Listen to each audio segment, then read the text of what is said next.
Nous voudrions voir Jésus. Voilà une belle demande. Ce sont des Grecs, alors, petite explication pour mieux comprendre, il s'agit de Juifs, mais qui parlent la langue grecque. À l'époque de Jésus, on parle un peu toutes les langues en Terre Sainte.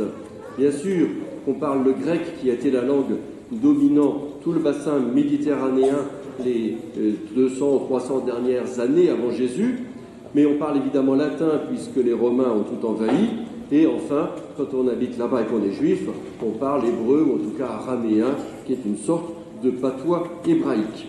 D'ailleurs, souvenez-vous, sur la croix de Jésus, Pilate fera inscrire Jésus, le Nazaréen, roi des Juifs, dans les trois langues, justement, en latin, en grec et en hébreu. Ça veut bien dire qu'il y a un mélange de langues. Donc ceux qui sont de langue, enfin des personnes qui sont de langue grecque, vont voir Philippe. Pourquoi parmi les 12 apôtres Philippe? Ben, c'est pas compliqué. Il porte un nom grec, Philippe, celui qui aime les chevaux d'une façon étymologique. Donc ils vont voir celui qui leur ressemble, et Philippe, avec André, va voir Jésus. Ça nous donne une petite idée d'ailleurs du rôle d'intercesseur des apôtres. Donc ils vont voir Jésus en disant, ben voilà, leur demande, nous voudrions voir Jésus. Aujourd'hui, nous allons vivre un rite de scrutin. Eh bien, vous les jeunes qui vous préparez au baptême, ce serait une belle façon de déclarer votre désir d'être baptisé.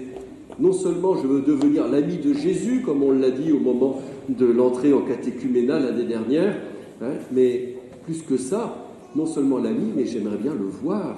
J'aimerais voir Jésus, j'espère que c'est un désir que nous avons tous dans le cœur. Malheureusement, la réponse de Jésus n'est pas une réponse à cette question. Il ne répond pas. Que dit-il?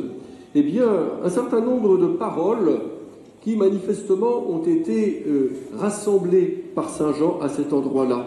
Sans doute des paroles qu'il a vraiment entendues littéralement, et il les a cumulées ici alors qu'elles sont un peu disjointes.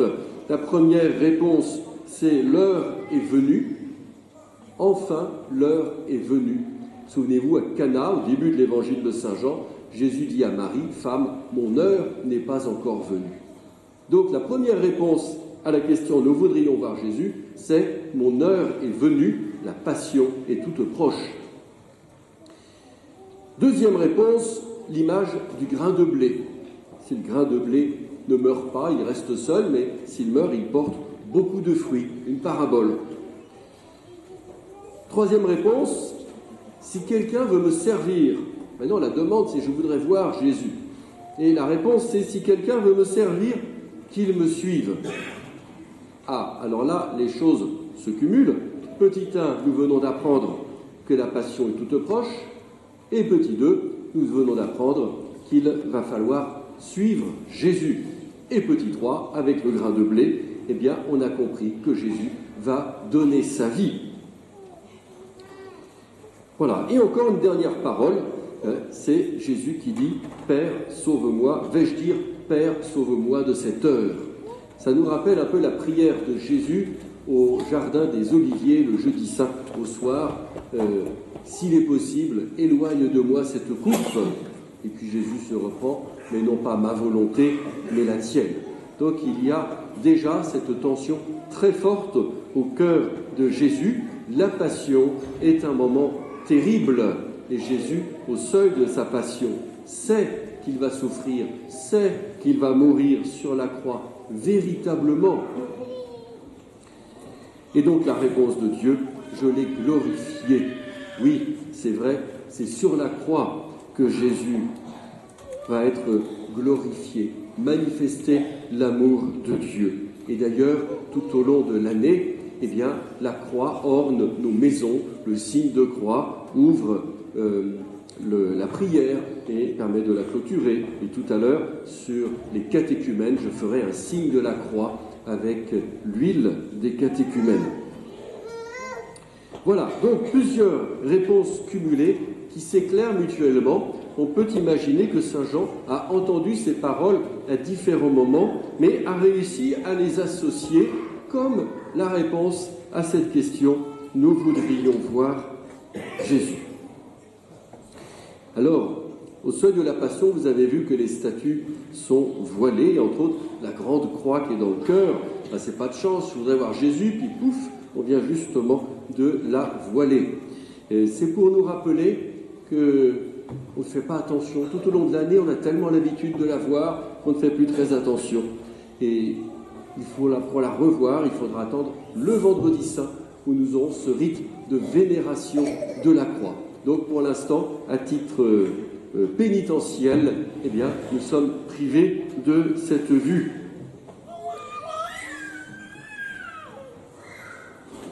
Alors, finalement, est-ce que véritablement je veux voir Jésus?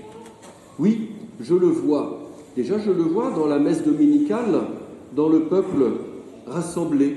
C'est l'Église, corps du Christ, qui se donne à voir. Ça, c'est le côté très particulier et très fort du dimanche. Le dimanche, nous nous rassemblons, non pas parce qu'on a envie, mais parce que Jésus nous convoque. Et ce jour-là, eh bien, nous donnons à voir le Christ vivant au cœur de ce monde. Et puis nous le verrons aussi dans la célébration eucharistique.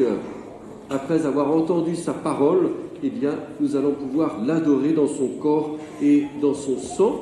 Et d'ailleurs, c'est bien pour cela que la liturgie a intégré ce geste qui n'existait pas dès les premiers siècles, de l'élévation.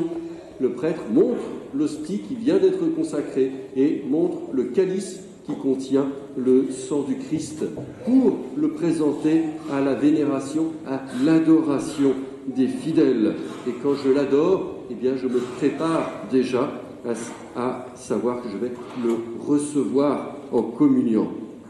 Donc oui, je veux voir Jésus, et tout au long de ma vie chrétienne, eh bien, je le vois à mes côtés, pèlerin qui m'accompagne jusqu'au jour où je le verrai d'une façon pleine, entière, définitive, sans l'intermédiaire du sacrement et sans même la nécessité de la foi. Je le verrai face à face parce que c'est pour cela que j'ai été créé. C'est ma dignité humaine et c'est celle que Dieu va instituer en moi par le baptême, et en particulier, je pense à ceux qui seront baptisés dans la fête de Pâques, les adultes dans la vigile et les jeunes le lendemain matin.